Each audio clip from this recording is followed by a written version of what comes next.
Anong pipiliin mo? Honey or money? Money. Eh, bakit? Ikaw ba, Miss Jem? Weird na nagawa mo dito sa beach. Ano bang pipiliin mo sa isang guy? Poging mahirap o pangit na mayaman? Yo, what up? Is your boy Joplax in the house. Mga kayakman, grabe, alam nyo na, walang iba. Pa rin si Joplax at may kasama ngayon na sobrang solid na si Miss Jem. Yeah, girl, it's for me, for me. Grabe naman talaga. Si Miss Jem ang tangkad. Naliliit si Joplax eh. Ganito ba kaya muna ako, no? Parang pantay kami. So, Miss Jem, kamusta? Ilan taon na po pala si Miss Jem? 24. Makita mo naman, young and fresh, di ba? So, si Miss Jem, single ba or double? Single. Ay, grabe, yun na. Parang may naamoy ako hindi maganda. Tuwan-tuwa na yan pag nakaano, mga followers natin, pag nalaman na ng single in interview ng Joplax, grabe. Pahig ka ba, bibigay mo mamaya yung social media mo? Jem Bernardo, pero hulaan nyo na. Ayan na, kayo na lang bahala, no? Kailangan may thrill muna, no, bago ibigay. Siyempre, kailangan paghirapan bago mo makuha isang bagay. Wow naman! Yan, talaga. So, Miss Jem, ready ka na ba sa ating first question? So, first question, Miss Jem, anong pipiliin mo? Honey or money? Money. Eh, bakit? Siyempre, ang mahal ng bilihin ngayon. So, kailangan ng money. Talaga. Grabe. Alam mo yung isang 1K na lang ngayon. Grabe, parang 100 na lang. Parang 4 na lang mabibili mo dun. Alam mo naman tayong mga Pilipino, maluho tayo para sa atin, syempre.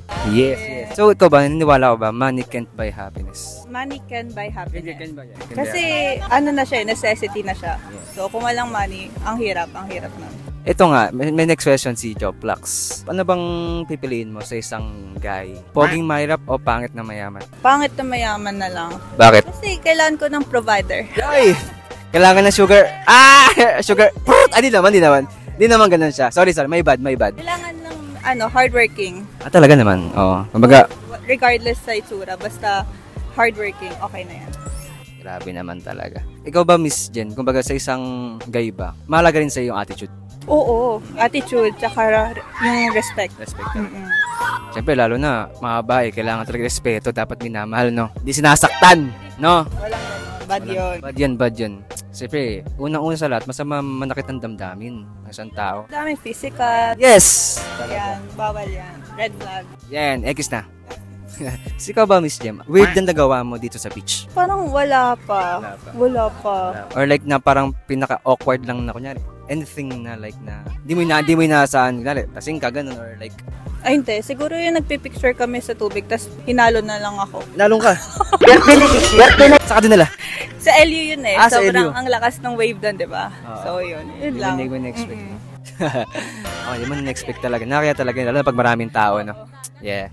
So, yun nga, maraming salamat, Miss Jem. So, ito kami sa Pico de Loro. Siyempre, alam nyo na walang iba. Lagi akong mag-interview ng maganda kagaya ni Miss Jem, no? Thank you. Social media, yun na, sinabi ko na, no? Thank you, Miss Jem. Maraming salamat.